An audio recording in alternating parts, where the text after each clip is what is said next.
Michael Jordan is the greatest player in basketball history, and it really isn't a debate. Sorry, LeBron fans. In this video, we're going to take a look at the moments throughout his career that proved he is him. Before we dive right in, don't forget to subscribe to our channel so you can keep up with all the Dawg Sports content. But without further ado, let's travel all the way back to the year 1982. March Madness 1982. In 1982, Michael Jordan was just a freshman in college. He was just 19 and playing for the University of North Carolina in the NCAA championship game against the Georgetown Hoyas. The Hoyas, led by Patrick Ewing, were the heavy favorites in the tournament, but little did spectators realize that the Tar Heels had a secret weapon on their team, the greatest basketball player to ever live. With only 17 seconds left and the score locked at 62-61, Jordan took a shot from 16 feet away and made it, giving his team a 63-62 lead in the eventual victory. Before this shot, Jordan wasn't well known nationally, but this game-winning shot put him on the map and marked the beginning of his amazing basketball career. Even though Jordan's shot sealed the deal for the Tar Heels, he still wasn't considered the greatest prospect in basketball. In fact, Jordan went third overall in the 1984 draft after Hakeem Olajuwon and Sam Bowie. Whoops, MJ stormed into the league winning Rookie of the Year honors, but his real coming out party was in the 1986 playoffs. 63-point game in 1986. On April 20th, 1986, Michael Jordan delivered an unforgettable performance at the Boston Garden. Despite playing only 18 regular season games that year due to a foot injury, Jordan insisted on returning to lead the Chicago Bulls to the playoffs. At the time, the Celtics were in the midst of a dynasty. Not only were they led by the legendary Larry Bird, they were also stacked with depth at every position. One player in particular, Dennis Johnson, was an all-time great defensive guard, and he was given the task of defending MJ. But as we know, no one can contain the GOAT. Jordan put up a performance for the record books, single-handedly leading the Bulls, scoring 63 points in the process. The game ended with a 135-131 double overtime victory for the Celtics, who eventually became NBA champions that year. Despite the loss, Jordan's 63-point performance remains a playoff record. Jordan's 63-point game is still considered one of the best performances in playoff history. But what made Jordan unique was that he didn't only compete come playoff time. His competitive spirit fueled him all year round, and in the slam dunk contest as well. Back-to-back dunk contest glory. In 1987, Michael Jordan iconically walked on air, winning the dunk contest in Seattle over Dominique Wilkins. Then he put on an encore in 1988 in Chicago, where he went head-to-head with Wilkins once again. After Wilkins scored a 45, Jordan had the opportunity to capture another victory with a high score, and he didn't disappoint. Air Jordan unleashed a spectacular dunk, taken off from the free throw line, earning a perfect 50. Jordan was quickly redefined in the NBA, but one of the most clutch shots of his life occurred in the 1989 playoffs. The shot. In 1989, when Michael Jordan delivered a game-winning shot for the Chicago Bulls against the Cleveland Cavaliers. Well, not just a game-winning shot, this shot is remembered as the shot.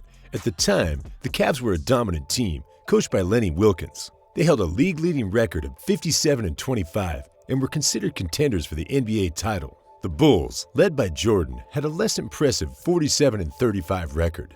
In the decisive Game 5, with the clock ticking down, Jordan dribbled to the key and made a dramatic jump shot from inside the circle. Craig Elo of the Cavs tried to defend, but Jordan remained in the air until Elo landed before releasing the shot. As the ball went through the basket, Jordan celebrated with a fist pump as the Bulls were heading to the second round. And the shot is still remembered as one of the greatest plays of MJ's entire career. As Jordan reached the prime of his career, it was apparent that scoring titles and MVPs weren't going to keep him satisfied. And in the 1989-1990 playoffs, he showcased his fierce competitive nature. 1989-1990 playoffs. While there may not be a single defining moment from Michael Jordan's 1990 playoff run, the period is considered one of the highlights of his career. Jordan faced relentless defensive attention from opposing teams, particularly the Detroit Pistons, who played arguably the most physical defense in basketball history all series long. Despite this defensive focus, Jordan delivered some ridiculous stats. He averaged 36.7 points, 7.2 rebounds, and 6.8 assists per game throughout the postseason. Although the Bulls ultimately fell to the Pistons in a grueling 7-game series, Jordan's excellence during the 1989-1990 playoffs proved to the league that he was the best player on the planet. Jordan took the loss personally, and the following season, he came back bigger and stronger, so he wouldn't be denied. Jordan's first title. Michael Jordan finally broke through and won the first championship of his career in 1991. The Bulls finally conquered their nemesis, the Detroit Pistons, sweeping them in the Eastern Conference Finals. This victory set the stage for a showdown against Magic Johnson and the Los Angeles Lakers in the NBA Finals, and one of the most memorable moments not only of the series, but of Jordan's entire career occurred in Game 2. Somehow, Jordan defied gravity, executing his iconic switch between hands layup. As he drove to the basket, he switched the ball from his right hand to his left mid-air, eluding the Lakers' defense and finishing with a gentle touch. The play is still symbolic of Jordan's dominance and the Bulls' ascent to greatness. Finally, Jordan had reached the top of the basketball world, winning both the Larry O'Brien Trophy and the Finals MVP. Jordan's championship status changed him. Once he got a taste of glory, he wasn't going to give it up easily. The Shrug.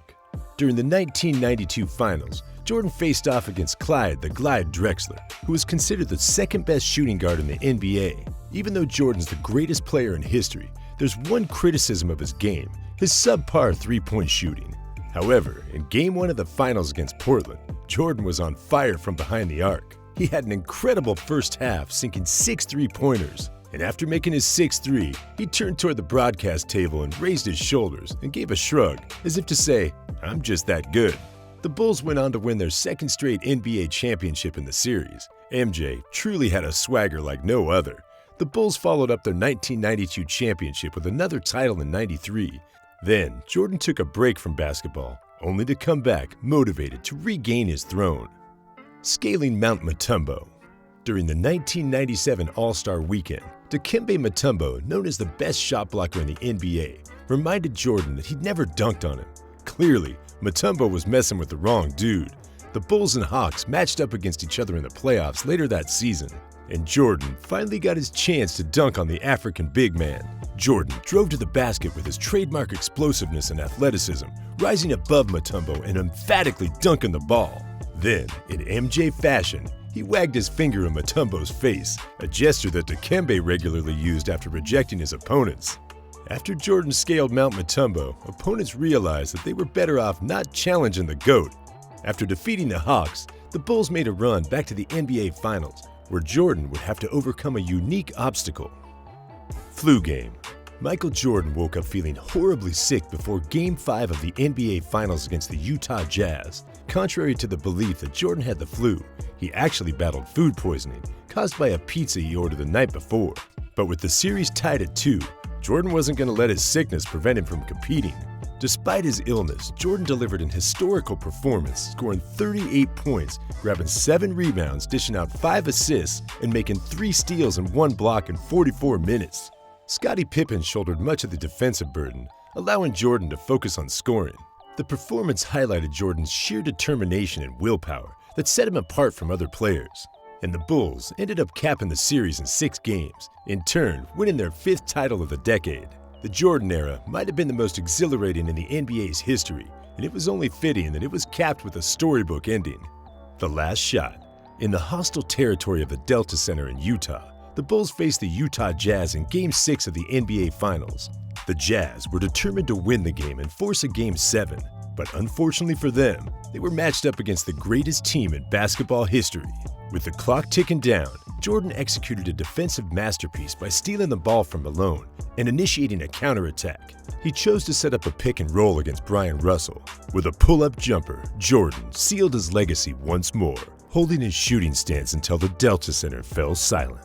This basket stopped the clock with 5.2 seconds left, securing Jordan's 6th NBA championship. Michael Jordan and the Bulls completed their 2nd three-peat of the decade, and his greatness was able to walk off into the sunset in ultimate glory after making one of the greatest plays in league history. There you have it. Those were the moments that proved why Michael Jordan was the greatest player in history.